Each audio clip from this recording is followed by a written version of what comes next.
Hey, welcome to Man, how's it Friday. going? How's it going, man? Yeah, Friday night. here we are. Here we are. You excited, man? Doing Fridays from now on, folks. So just to let you know, Fridays. Just our prep is on Fridays, leading up to Saturday. Yeah, that's what I meant. You know, our I, prep. I That's didn't what, say that, but that's what I meant. Yeah. yeah, our prep. That's what that is, man. So Man. So, apparently, COVID might have been a lab leak in Wuhan, but you knew and that. apparently UFOs may be a thing, maybe for real. And Possible. 100 years has passed since the Tulsa massacre, and we had a president speak there. Yeah. And what do you think of that? I thought it was good. It was something that was needed for a long time. Hmm. The thing about it is that it had to take so much in our country to get to the state of where it's at for this to even happen. Yeah. And you Why? know, Why so long? Why did it take so long? why do you think, man? They wanted to bury it. I knew you're gonna say that. I knew you're gonna come right back because, to me. Why do you because think? see, the thing about it is that everybody's focused on Tulsa, right? And I understand that because of the 100-year anniversary, and it was the first time that America had actually been like bombed by air on its own land, on its own people, by Hmm. its own people. So that's like unheard of. That's like ridiculous. So Do you know it was one of the first air raids, like the first bombing raid against that's what I'm saying. anyone? Not even in wartime. Yeah, I but mean, on our own it land. just got World War I just passed. I guess we did have bombs Yeah, in World War I, but yeah. um, But that was the first on our land, though. yeah, Yeah, and it was done by our own people. crazy. But boss bringing up this up, people are going to say that I'm race baiting. So, but yeah, man. So if you think about it, that Tulsa, it's awesome that they was able to uncover all the garbage with that. But the thing about it is that there were so many more cities. There was hundreds of cities, and It's what too about the bad they ones that haven't we? uncovered the remains of people. But Yeah, go but it ahead. was Yeah. like over hundreds of cities that this has happened to, and the reality is, can you imagine what America might have been like if all these cities would have been able to thrive? If How only, if great, only. Yeah. how great would our country really be? It would be awesome, man. I mean, do you can you imagine that the level of We poverty have we have now, stunted our growth. We have stunted our growth. the level of poverty that we have probably would not exist as it does today if those would have if things like that would have thrived. You know, it would have been a different the landscape of America would have been different. And the only thing that might have changed that would be envy and jealousy of one or the other, saying Hmm. groups of people. But and then you look at the Native Americans, they had, if you think about their land was basically stolen from them. Yep. So you've had the Native Americans that had land stolen from them. African Americans had land stolen from them. And you think of what would America have been like if things would have been more of a peaceful situation? What a you know what I'm saying? Would we ever have thrived if didn't go through the hardship that we did? Would we be like one of these other small countries that never really progressed? This is we one of the things that I studied a lot is this idea that America we have limited resources and that we have the mindset of scarcity is that we are always sort of competing and even fighting for a piece of the pie and Mhm. we believe that there isn't enough for everyone, not deep down we Right. don't believe that. So that's why we have the kind of society that we do, that we're always sort of like, well, if I get mine, I'm going to be taken away from somebody else. And Yeah.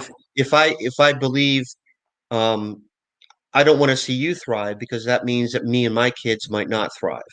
And that's a backwards mindset. I think That is a that backwards by mindset. uplifting all people, I heard something this week, I forget where I heard it, that if you uplift all people are uplifted. Yeah. And I mean, it sounds redundant and stupid, but think about it. That's true. If you seek to uphold and uplift other people who are different than you, Yeah. you're going to benefit in the end. It's going to come back around. Yeah. Instead, we have sort of a competition mindset. We have this sort of adversarial mindset against each other. So, yeah, it's like, well, this community, if the African American community, or if the blacks over on the other side of the tracks thrive, that means that we can't thrive as well. That's what white people thought. So, well, Yeah. wait a minute. But they were thriving. They both are They were thriving. thriving themselves. They So didn't. there was nothing that had to be taken away. They were totally self-sufficient. But you know what that reminds me of? They were self-sufficient. Go ahead. Go ahead. You can finish. No, that's it. No, I'm saying that what it reminds me of. This is what this reminds me of. So you think about it. These people were, not too long out of slavery. Hmm. Maybe Yeah. 50 years, if that. And Yeah, it was they're- interesting listening to the interviews that they had people that were in the Civil War or that were slaves, like their father was a slave, yeah, and then they became a lawyer. yeah. So you think Imagine about that. it. Fresh Imagine out of that. the people of Tulsa at that time. Look at these people who are fresh out of slavery, and then they were able to accomplish what they accomplished. It was like, how dare you be able to do that? Yep. That's the same way in today, 2021. You see someone who you don't expect to have what they have, whether it's a material possession. Because I've heard this before. How can you see a person with a nice car? How can you afford that car? First of all, it's none of your business. It's my car. Or, oh, that's where you live at. Oh, okay. And it's like, you hear that, and it's almost like it's a surprise that you was able to accomplish these things. Yeah. Yeah. You see that today. I remember as a teenager, me and some friends of mine were driving in a car. One of my friends, it was a like a '78 Monte Carlo. This was Hmm. back in '88, '87, '80. It's like '87, '88, and he had nice rims on the car. Huh. And we had got stopped on the west side of Cleveland, Hmm. and the cop pulled us over. We was out, hanging out with some girls, and we were on the way home, and we stopped at this gas station. And I think the gas station was closed. I think we put up in a parking lot to make sure that we was going to go the right direction to get back on the freeway. And the police comes up to us, Oh boy. and the police is asking, who are we on the car, how old we were. We were all teenagers. We were under 18. And he looked at the driver and was like, "Is this your car?" The driver said, "Yeah." He said, "How do you afford rims like that?" He said, "I got a job." But for the cop to even ask, "How can you afford rims like that?" First of all, it's humiliating. It's It's demeaning. humiliating. It's It's demeaning. humiliating. You're marginalizing. Yeah. You're marginalizing this person. It's like, who's to say his dad didn't give him the car? Who's to say his dad didn't buy the rims? See what I'm saying? So, So if you look back at Tulsa at that time, they mhm. cannot believe that these people were able to accomplish the things Yeah. that they did, Yeah. because it's like they're not supposed to be good enough to do that. Yeah. Yeah. That was the mentality. And so we have to change the way people perceive one another. If you think good first, your odds of having good relationships will be better. Just think the good in people first. I have a question. So Yeah. we talked a lot this week about inherited wealth and generational wealth and Mhm. accumulating things um, based on generations. So, it's not just in Tulsa. The value of homes, the value of land, the value of a business that you hand down to your family, your children, um, is underrated. Most people in this country are rich because their parents were rich or their grandparents were rich. And that's no joke. So that's reality. That's for real. Um, so when you take that away, the tragedy, it's the tragedy the day of the event is one thing, but the tragedy that has perpetuated for generations now, because it's been Yeah. 100 years, is um, is worth talking about as well. Yeah. As tragic as it was that hundreds of people perished, um, like that, and it's just sad. Yeah. It's completely embarrassing Yeah. for this country, um, and we need to own up to it. We need So to own what? up to it. So what do you think should be done? I mean, you say own up to it. In what way? Haven't I mean they owned up to it? In my opinion, but they haven't solved the solution. They haven't made a solution yet. Like, what is the remedy? They owned up by saying, "Yeah, this happened," but what happens next? Well, I think that I've been convinced about reparations for in certain cases Okay. because we have, in certain ways, given reparations for other communities. Um, and so why not in this case? And if when we can specifically find people, descendants of people who were massacred and had everything taken away from them, um, something should be done to help them out. Yeah. And I don't see that. I don't see this as communism. I don't see it as socialism. I don't see it's not Russia. It used to be communism. It used to Yeah. be the Soviet Union. Russia is a kleptocracy right now. It's Yeah. it's not communist. But I know what you're going with John. But So, but I mean, is it government's job to disperse wealth? didn't they do No, it? Didn't they do it for the but they Japanese? do it. Didn't they They do it do for the it. We Japanese? Didn't the government do that? yes.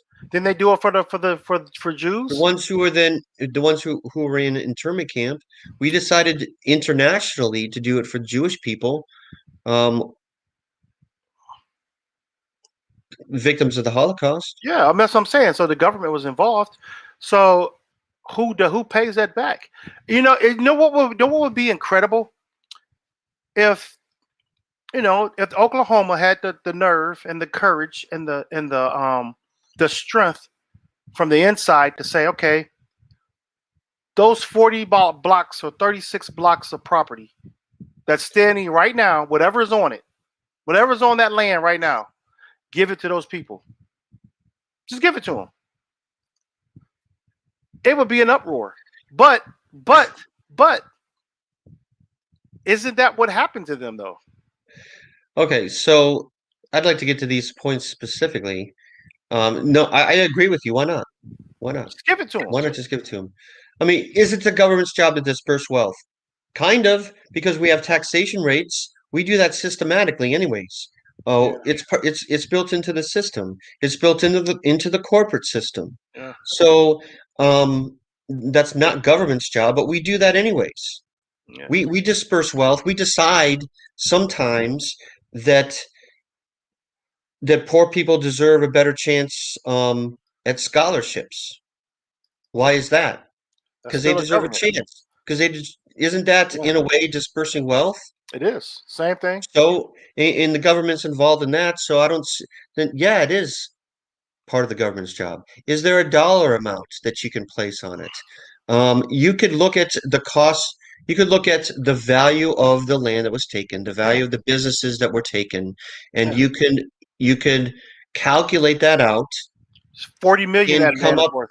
come up with a dollar figure. Now, if you say that it's 40 million, if you say that it's 10 billion, how much is 10 billion in our national annual budget? How much is it? Not a How lot. much is it really? It's not a What lot. percentage is that really? I couldn't even tell you the percentage though. Do you think there should be a dollar amount placed on race relations? Um, like it or not, money moves the world. Like it or not, money means opportunity. Like it or not, Well, well, money means that you um, think about it. have a certain standard of living. Think about this. That's a good question. He said, do you think a dollar amount we can put on race relations? That there was a dollar amount. You can't erase it. The dollar amount was what was taken from those people then. That was a dollar amount. You took the value, Exactly. everything that they had. That was like they didn't even have the money to relocate. They had to put them You in take tents. Think about it. You had to go into a tent with the Red Cross because you didn't have a. You are a wealthy person. You are a wealthy person who can buy whatever you want. It's your own business, and now you're living in a tent. by the Red Cross. Yep. Yeah. I mean, do I think that a check can be written and never have a summer like last summer? No, of course not. I mean, but it's the right thing to do. It's the right thing to do. It's not going to get rid of all racism, and it's not going Yeah. to. It's going to. Um, is it going to improve race relations? I don't think it's going to improve race relations, but it's just Yeah. simply the right thing to do. You improve race relations by changing your character. That's just flat out. That's where it You starts. have to turn. You have to, in order to improve. It's two different things. In order to improve race relations, we need to improve people's hearts and minds. But that has nothing to do with doing what's just. No, no. Is finding Derek Chauvin guilty of murder in the second degree? Did that have? Is that supposed to improve race relations? Was it done to improve race relations? It was done because it was the right thing to do. I got a I question hope. for you. I Did you hope. did you see where in was it Evansville they decided to give reparations to this community of people? I think it was like maybe 300 people. They gave them like $25,000. But many people in Evansville did not want the money because there was conditions on this money. Now think about this: they can only use that money to buy a new home. You should be able to do what you want to do with the money. So if you have to use 25,000, which is not going to cover the down payment, the 20% for a new home, you're turning around and giving that money right back to the bank, who's giving you the same entities that are giving you the reparations. Yeah. You know what I'm saying? It's like you should be able to do. What if I want to invest my money? What if I want to just put it in the bank and let it make money? Why do I have to buy a house with it? You're telling me, you're giving me something, but yet you're telling me what to do. That's like you buy your kid a birthday gift and tell them, well, this is the only time you can use it. That doesn't make sense. But that's what they're doing in Evansville right now. Well, They're debating over this. No, that's kind of funny because my mother used to try and tell me what I was supposed to do with my birthday money. She didn't want to see me fritter my birthday money away. She liked the word fritter. Right. Did your mom or dad ever use the word fritter? Never heard that. Only fritter Never I heard know that word? all I know is an apple fritter. That's a kind of food, isn't it? Like fritters, apple fritters. Apple fritter. That's the only fritter I know, man. But anyways, I mean, yeah, so but that's I what they're mean, doing. is it my money or not? Right. Anyways, but that was your mom looking after you. Yeah. I'm just playing. Yeah, but you're making a good point. But in this situation in Evansville, they're giving you money and they're taking it right back. That's another form of a authoritarian type mentality to tell you what you're going to do with something that I give you as a gift.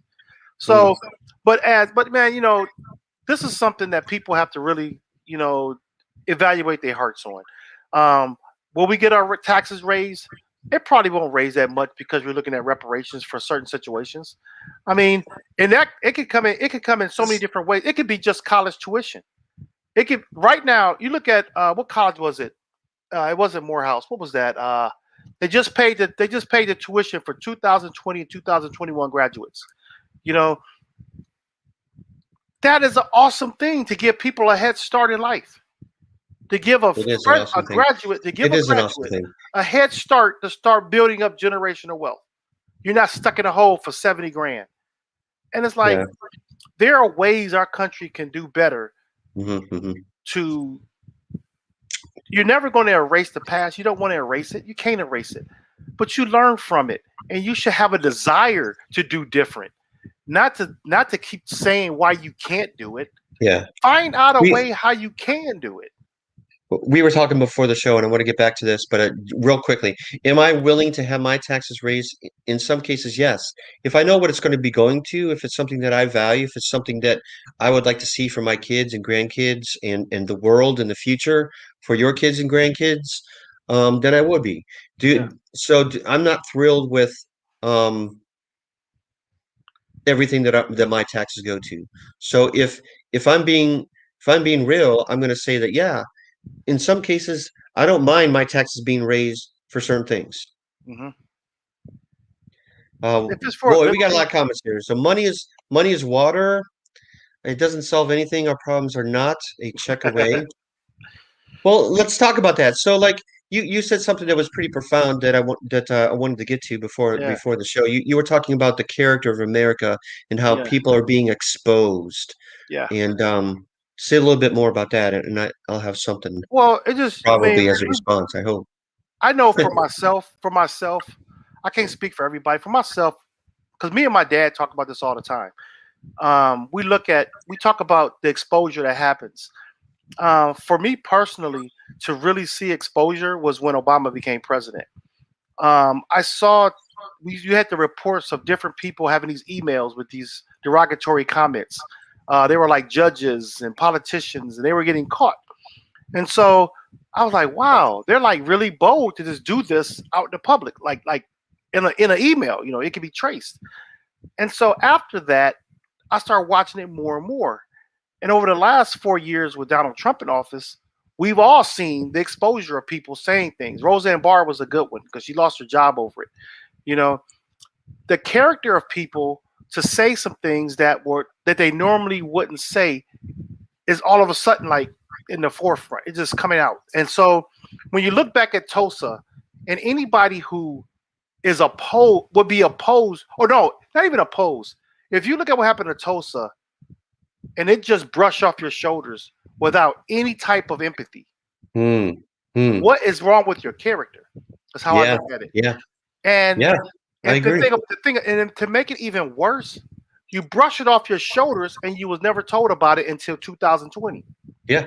Yeah. Now, for those that did know about it, because you talked to the residents there, which even pains my heart even more. Okay, you hear people say that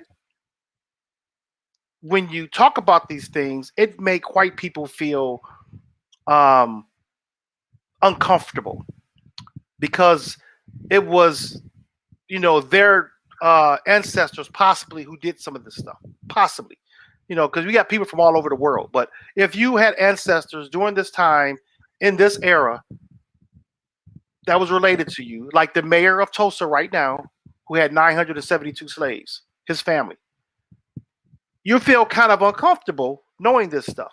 Yeah. Well, let's think about how does Viola Fletcher feel? She's 107 years old. Yep. This happened when she was 7 years old. Yep. She she kept her mouth shut and held on to those scars for 100 years. And you say uncomfortable.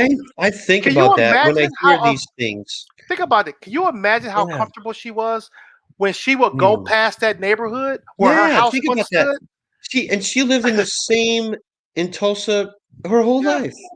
She you would go stayed right there. She past it. stayed Yeah, there. I mean, if that happened to me, I'm moving. I was like, right. I want to go move to Idaho or somewhere that it's like totally different because I don't want to think about how my family and neighborhood and friends were um were suddenly homeless and some of them were killed. Yeah, And she stayed there. Could you imagine that? yeah. That's crazy. So that's what makes me when I mentioned that about that being uncomfortable, it makes me think of Brian Kemp, down in Georgia. They're like creating laws now to ban, critical race theory and these Yeah. type of conversations because he says that it deviates. Mentioning slavery deviates from the founding principles of America, and I'm like, how does it deviate? Oh boy. So Hmm. if Hmm. you're that uncomfortable having a conversation or a class on something of our history, do you ever think about the people that were impacted and how uncomfortable they are? They're still living today. We're Think still about it. living. Think about those So who think lived about during the sitting in the classroom and hearing that, and you're like, well, wait a minute. My grandfather was a slave. My grandparents were slaves.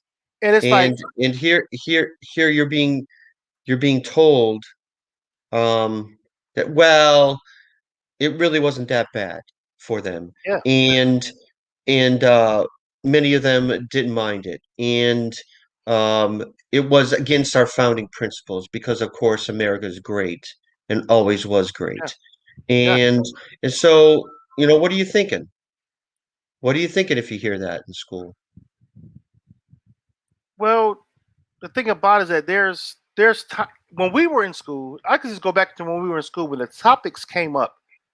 it was so brief, and we didn't know any better. We didn't know any better. No, we I mean, didn't. we grew up No, in suburban. we were ignorant. I was ignorant. We grew up in suburban schools. So, Yeah, like I said, what I learned was from my parents and my grandparents and my great yeah. grandmother. So, those type of conversations in school were crossed over, but then the images made a black person feel embarrassed to even be associated because the images always looked like these poor people, this and that, and you was embarrassed to even be associated. Okay. Now, as Okay. you grow into because you don't know any better, as you grow into an adult and you learn the history and the accomplishments that these slaves did during those times and what they did after slavery, you become a proud black person. You're a proud person who say, wow, this is what. Can you imagine somebody like Frederick Douglass who whipped his master? You know what I'm saying? He kicked his tail. You know, he gained his respect that way. You're like, wow, that was pretty dope. You know, so growing up, we didn't know no better. These kids nowadays, they have an opportunity to grow up not saying you like what they went through, but you can really honor those that went through it because of what they did, what they had to sacrifice, and those that accomplished great things afterwards. It's a different today. Today's different. There's nothing for us right now to be ashamed of. I don't care if you're white or black. Yeah. We didn't do this, but there's nothing wrong with learning about it so it never happens again. Exactly. I mean, the old adage is often used only in Oh, convenience. Mark Like has a lot here. yeah, he's got a lot. Only in convenience, and that is that, well, if we don't learn about history, we're doomed to repeat it. Right. But I hear that sometimes not used consistently. Well, the thing that people mention, like John Stahl was saying earlier about, like the taxes and paying for it. No one ever think about the 250 years that they did it for free. Yeah. They worked for free. I mean, regardless of what it was for free. And it's 250 years. It won't even last that long for what we're talking about doing for people with today's economy. That money's not it's not going to take us 250 years to pay reparations to people. So Yeah, I have an easy way to, I mean, John was asking, I know he's asking rhetorical questions, and he's being a little bit of a devil's advocate, but I have an easy way to solve that is what about free college? So if you're a Native American, if you're a Japanese American that had your grandparents were in internment camps, yeah, if you're an African American, why not? I think it's great. What better way to repay people or to help even the playing field is to by looking towards the future. Right. You got to repeat that. My daughter caught me off guard with a question. Free college, free No, college. I think free college is good.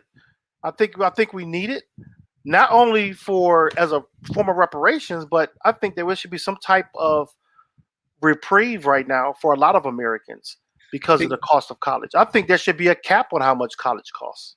Yeah, I think so In my too. I opinion. mean, well, I think that college has kind of priced itself out of economic sense almost. Yeah. In some cases it has. So there should be a Hey, 13th and 14th grade. why is that? Why I is think that? he's talking about community college, like associate's degree. Oh, okay. In a lot of school systems that already exist. Yeah, they Around go to college here, and school. beginning in 11th and 12th grade, they begin to take college Yeah, credits, and yeah, they half of their schooling is at a community college, and so many of our students graduate yeah. with an associate's degree from when they are 18 and technically still in high school. So that already Right, happens in a lot of different places. So right. I know. And the thing about it is that's a good program, and I wish more students would take advantage of it. Um, Education is so essential, and I'm not saying everyone needs a college education. We just need education. You know, we need it's good education, we need good and education. some of the education So, is questionable. so speaking about education, do you think that okay, right now there's a group of historians that dictate what's taught in history class. Should that be like should those that form or that group of people, that committee, should that type of committee like rotate or like have new people in every so many years? How should that work? It's the same old people that's been approving history classes and history books for decades. They I'd be control in it. favor of that. I'd be in favor of that. I think that I didn't realize anytime that was the anytime you case. can get more people to the table and get a variety and get a diversity of people in most forms of leadership, you should. Especially, I mean, especially in history. I I just have a big problem with our historical education in America. Yeah, It's not up but to it's a snuff. group, It's not up to stuff. and these this group of guys are the ones that knocked down the 1619 project, who critiqued it and said it shouldn't be, they shouldn't have it in schools. I was looking for these guys' names. I don't see them. I can't. I don't. I didn't bring it up earlier, but I should have had this I because I have a wanted to talk question. about it. And I just, yeah, go ahead. Speaking of education, I have a question. So Yeah, what's the harm in teaching critical race theory? What's the harm? What's the harm in it? What does it do? What would there's it no do harm. for us? I don't think there's any harm at all. I think it's just another form of education. It lets people know. For first of all, it allows students to learn how to respect one another. Number one, and also it explains the conditions that we have today in many ways. I If mean, you were able to go back and understand how did communities get to where they are. See, right now there's a narrative that communities are bad because of laziness, don't want to work, crime, and drugs. But if you look at a critical race theory, you'll learn why the crime and drugs are there. You'll learn why the jobs aren't there. You'll learn a lot that you didn't know because you're going to put these pieces together, and then you have an understanding of how things work in our society. And it was purposely designed to work that way in society. I don't know what a Governments have non-impact should have non-impact on curriculum. The government should have a non-impact right. on Tell only tell these money. well Well, tell how these does money have uh, well an tax dollars. impact on We're saying tax curriculum? dollars. But right, you're right, John. The government shouldn't. But right now, the government is banning Well, then programs you right should. I now. mean, public schools are government schools, are locally run schools. But I he's mean, saying like curriculum though. The government shouldn't dictate the curriculum. But right now, okay, okay. Oklahoma just did a ban that you can't talk about anything that's going to make people uncomfortable. In regards to racism and slavery. What are they afraid of? See, this is the problem with education is like we present things as fact. You Well, don't, why not present everything? Why not present differing opinions, people that are researchers, people that have written a lot about different things. Why not just present different sides of things and let students decide for themselves?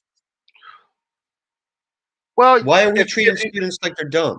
well, the thing about it is that it's the parents who are the ones that are sheltering the kids. Like in Utah, they did the same thing in Utah.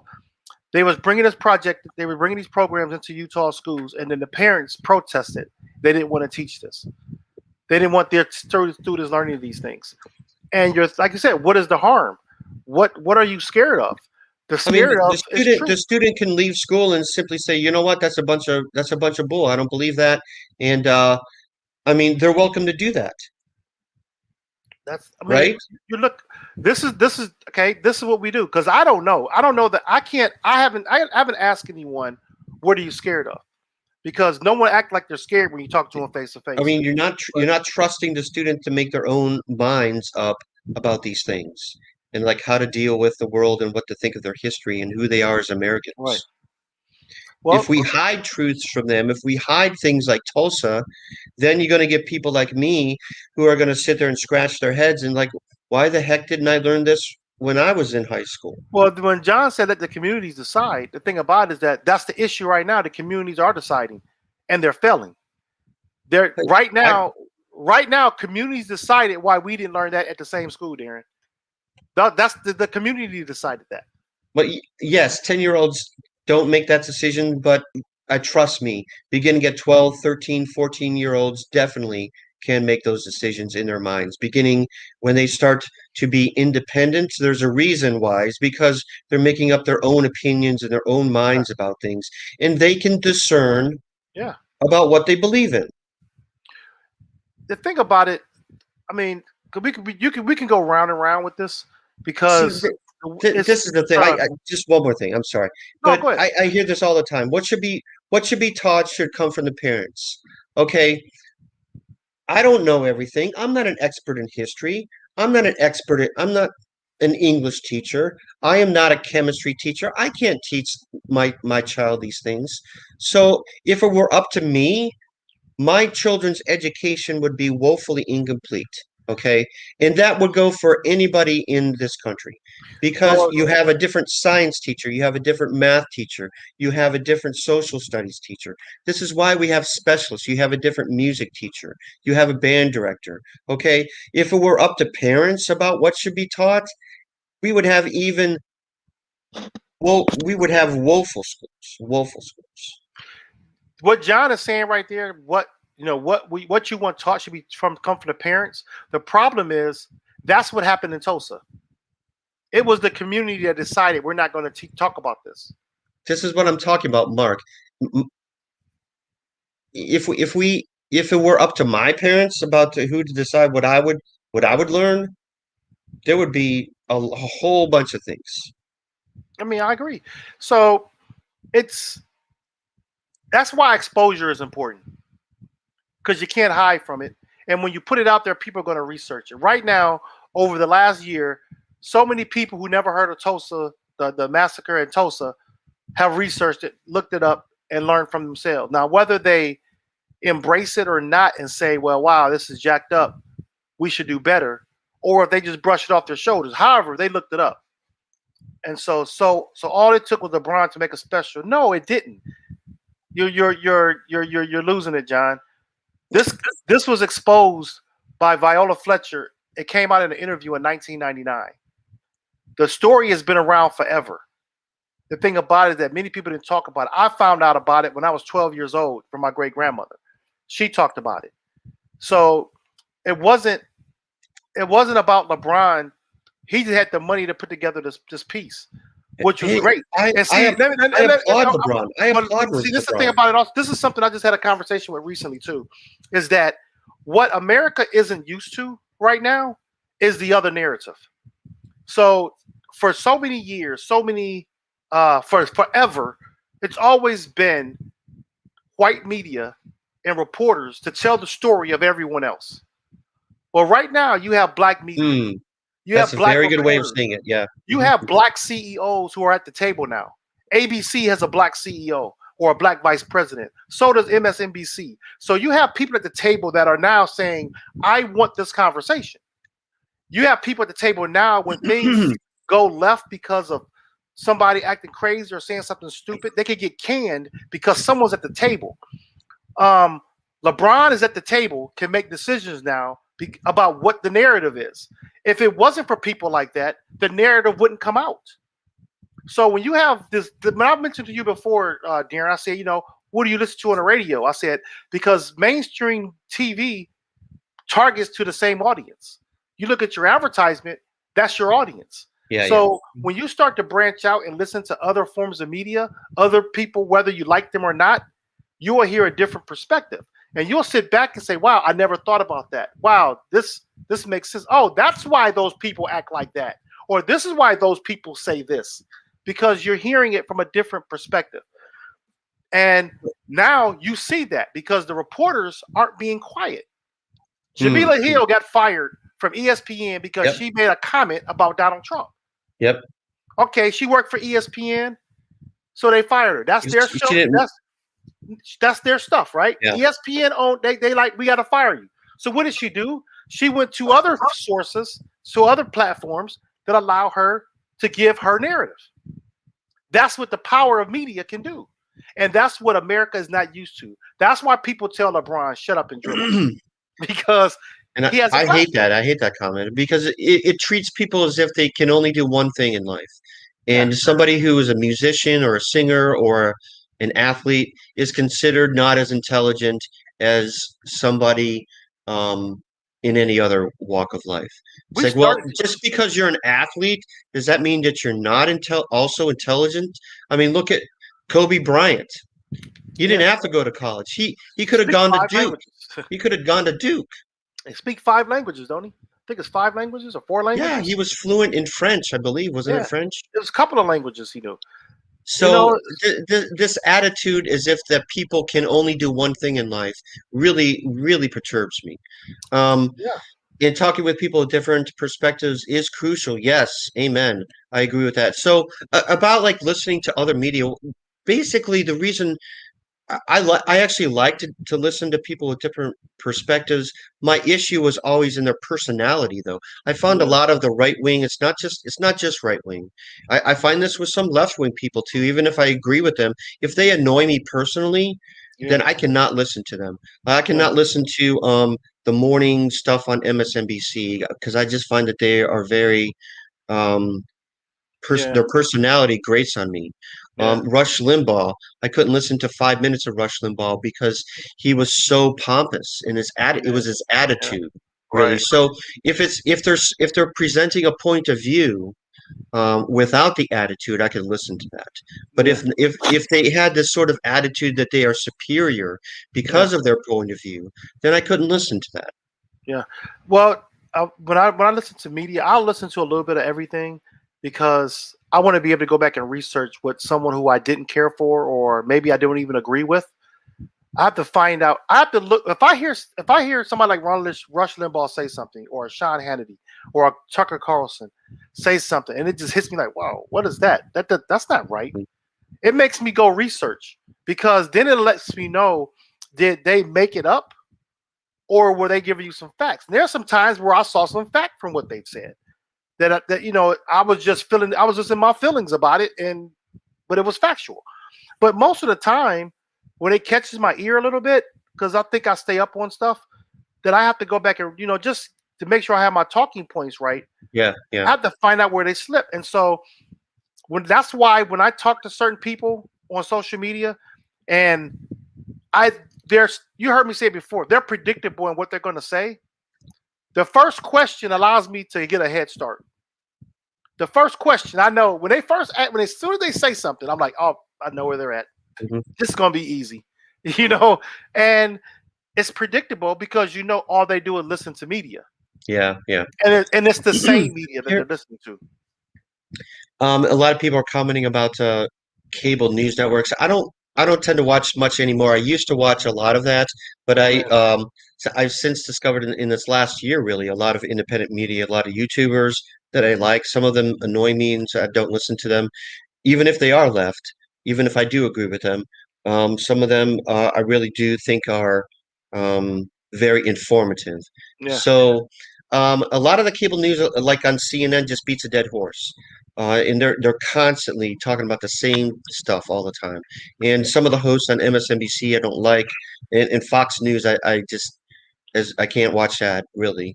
so So I don't watch a lot of that anymore.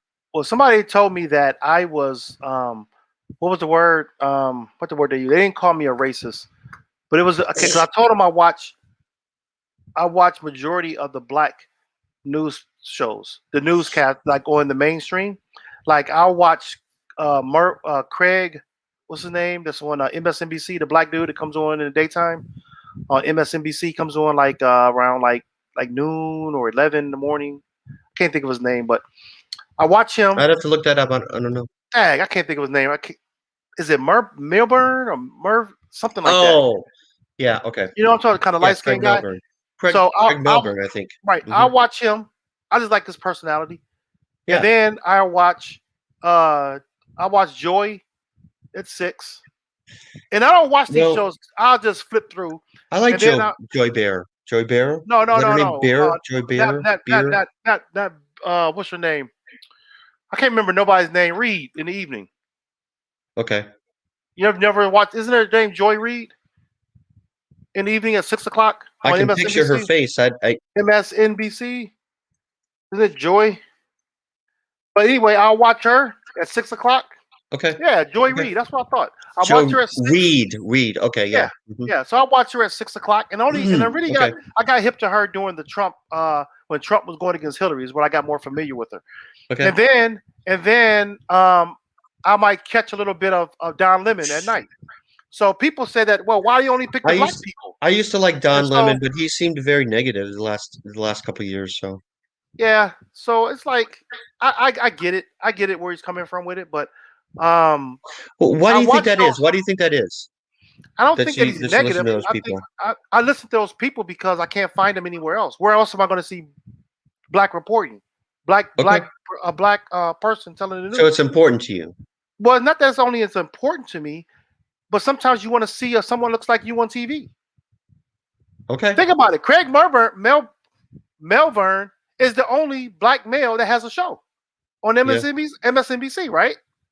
Al Sharpton used to have a show, but Well, he got I his on don't think he's Sunday. I'm doing. talking about he got it on Sundays. Come on Sundays. Okay, okay. But I mean, talking about during the day. Just think about this. So Don Lemon is the only one on CNN, right? Hmm. Jo- you got a new guy, Capehart has it on Sunday mornings, and you got Miss Yeah. Cross does it on Saturday mornings on Okay. MSNBC. Okay. So they're getting more faces on TV. But think about it. Look how I would have to search through channels because I want to see a black person tell the news. Is that important to me? Maybe so. But that doesn't mean I'm prejudiced to white People. reporting. Well, But here's the thing: we are naturally drawn to people who are like us. right, that's It, it's natural. it's sociology. It's sociology 101. Right. You will be if you are some kind of a leader, if you're a minister like me, I've been told this, you're going to attract people who are like you, who with your personality. Yeah. People who look like you are Yeah. going to be more likely to show up and listen to you. It's just human Yeah. nature. It's human But nature. then but then I go to radio. Like I was telling you, I listen to Urban View on Sirius XM. And I get a different That's why you perspective. supported Biden, John Stahl, because he's a white man like you. Come on. But I listened to the Urban View on Sirius XM because that gave me a news perspective of something that I can relate to. None of the news stations, other than like there's not one news station that catches my attention. Even these mainstream cables, Don Lemon's show does not like draw me because he catches my attention. It's just the fact that I see a black man telling the news. Um, but I listen Okay. to Sirius XM. My personality gels with their personality, Okay. and they're telling the news from a raw, real perspective that you're not going to get.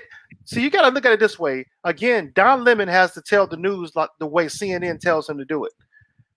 You know, no matter who's on these news stations, they're doing it because it's about the dollar, which is, marketing and all that. So that's why they tell the same story and they give you a different face to tell the story. Okay. When you're on Sirius XM, it's different. These guys program their own shows.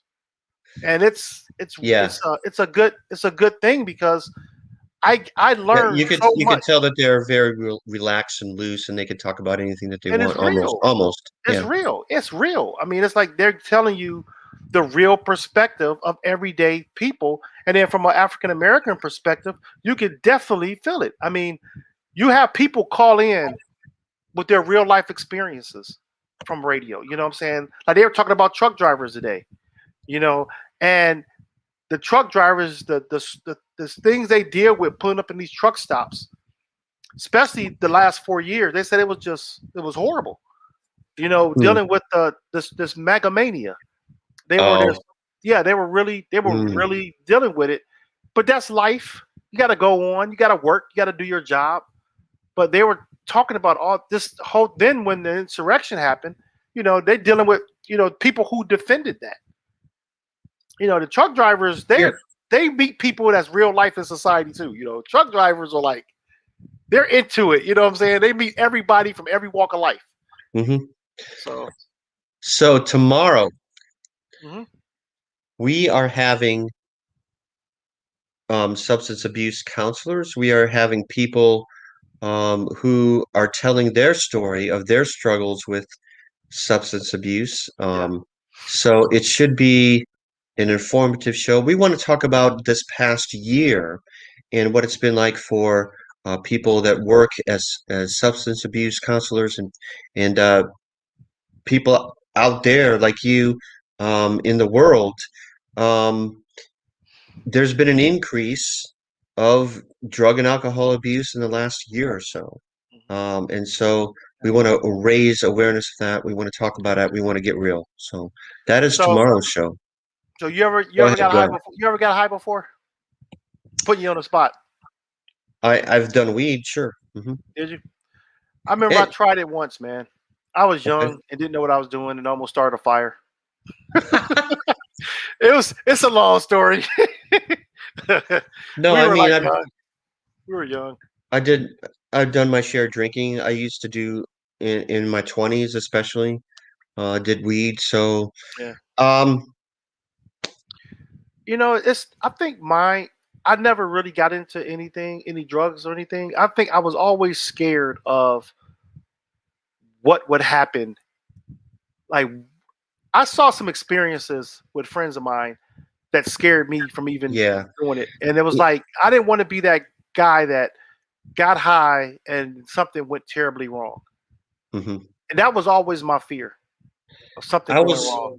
I was scared to do anything beyond that because like you, I saw somebody who did cocaine Yeah, and right in front of me, and instantly he changed. His personality just yeah. changed. It was completely But different, and it scared me. I I've walked seen out of that. the house. I said, I can't deal with that. Yeah, yeah. Sorry.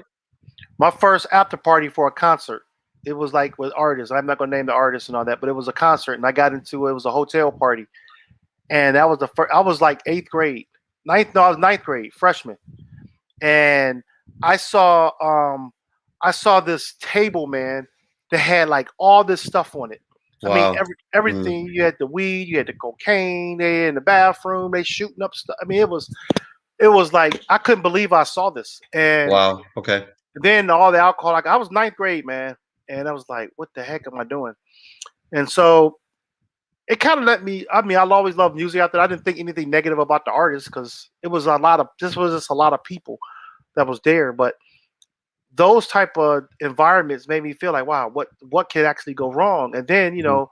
I remember experiences just with friends of mine who got sick. We had one friend who somebody laced his weed and he was in the middle of the street arguing at cars. Oh, wow. Okay. Yeah, and so we had to he had to get a stomach pump, and it was Oh, crazy. Yeah.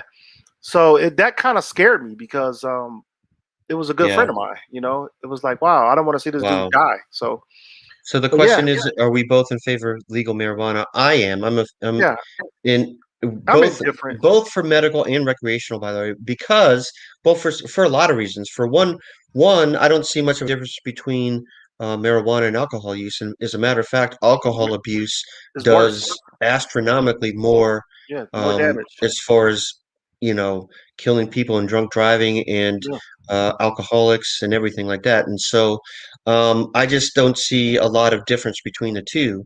yeah. Um, Well, and it's with reasonable and for I think medically it's been proven that there is usefulness behind it. So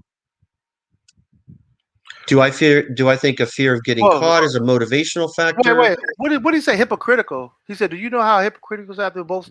What do you mean? I mean, like, how do I sound hypocritical? Like I said, Well, I'm indifferent with the legalization of it. I can go for it or not, but the way my back was hurting this week, if you had brought me some weed over here, I probably would have smoked it to make my back feel better.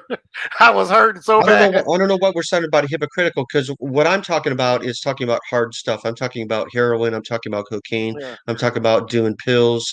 I'm talking about whatever it is, whatever else it is yeah, that I consider personally harder stuff that is um, very much statistically much higher rate of yeah, addiction, um, yeah, and has been shown to be much deadlier. yeah. Because you could take it once, bam, your heart can give out. Well, you So were that's what I'm talking about. I don't know why I'm sounding hypocritical.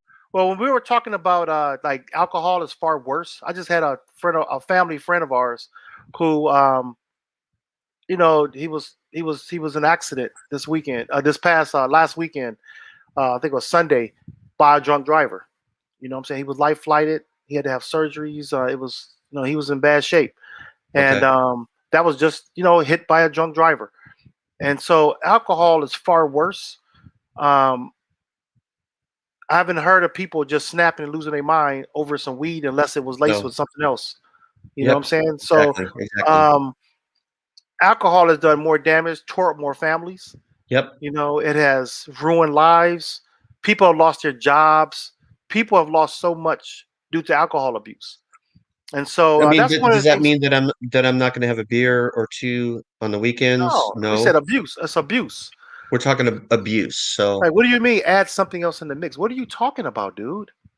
Like, what are you talking about? I don't know. I don't know. Uh, I mean, but the other reason about marijuana is that this so-called war on drugs and all these people in jail, that needs to stop. who We said? spend so much Wait, we he said spend so let's much time ban. trying to prosecute. No one We said ban weed. prosecute. No one said ban weed. No one said ban alcohol. What are you talking about? So anyway, I'm sorry, Darren. Go ahead, man. John is on a trip today. What the heck, man? I don't know. I don't know. I don't know. I don't know. What the heck? I'm just moving past that. Um, It's totally different. Why would you want to legalize weed? Is that totally different? Total different effects than alcohol. Alcohol is totally different than weed. The just because effects I are totally believe that, different. like, I don't believe that alcohol should be illegal. See, this is the problem. If I you never make said it something, either. does making something illegal mean that people aren't going to do it? No, I Okay, then. don't. I never. So I there just you know that. go. I just know that I've seen more. I've seen. I know from a personal perspective, from a family perspective, I've seen more harm done with alcohol in my own family. In my own So family. In my own I'm family. So we that's we what I'm both saying. agree that alcohol is very dangerous, but none of us are agreeing. We're not agreeing at all that it should be banned. No, For never said one, that. if you ban something, if you ban a substance, it doesn't mean at all um, that people aren't going to do it. People are still going So, to do it. so this is the point of the show So I tomorrow. mean, this Let's get. this Let's is. get. We're I mean, we debating. we spend so much time prosecuting the war on drugs, and done. It hasn't Done gotten rid anything. of it. It's not going And to we because have all this. We have all these people in jail. they're not warring with the right people. You know that, right? The war on drugs is not the people in jail. That's not who the war is with. They're not prosecuting the right people. No, they know that. The same people that's putting them in jail are the ones bringing it in, my opinion. But anyway, tomorrow's show is going to be really good. We're going to talk to some people who've been through substance abuse. They're going to talk about their story. And they're, like I said, the reason why I'm doing this show is not to look to ban anything or anything like that. This is all about having other people tell their story in order to lift other people up. There are people that are in a bad Yes. situation right now Yes. because they've overused or abused a substance, We hope and to we're looking to help uplift people. people. Yeah, so we're gonna have counselors on, and these people are gonna tell their story. They're amazing people. I know them personally, and I wanted to see a uplifting show tomorrow with a lot of congratulations going on. You know, We because look forward to it. yeah, they need to be saluted because that is a hard life. And then not only that, it's how you come out of it. And also, let me see. I had somebody that I was looking to bring on the show, another guest. And I'm waiting to see if he's going to respond or not. And he has not responded, which makes me mad because this guy has an incredible story. Because I watched him come out of some other addictions. Okay. And man, so he never responded. Yeah. So anyway, hey, that's all I got for today, man. And I can't wait for Yeah, tomorrow join morning. us tomorrow, 9 Eastern time for Yeah. the show. And I want to thank John Stahl. I want to thank Jeffrey Donnelly, Bria Cheney, and Mark Schock for joining us today with your comments and absolutely, messages. thank you. Thank you. I really appreciate it. And hope I see you guys tomorrow because it's going to be an Yes. awesome show. All right. Take care. Should Yep. I do it? I got it. You got it? Okay.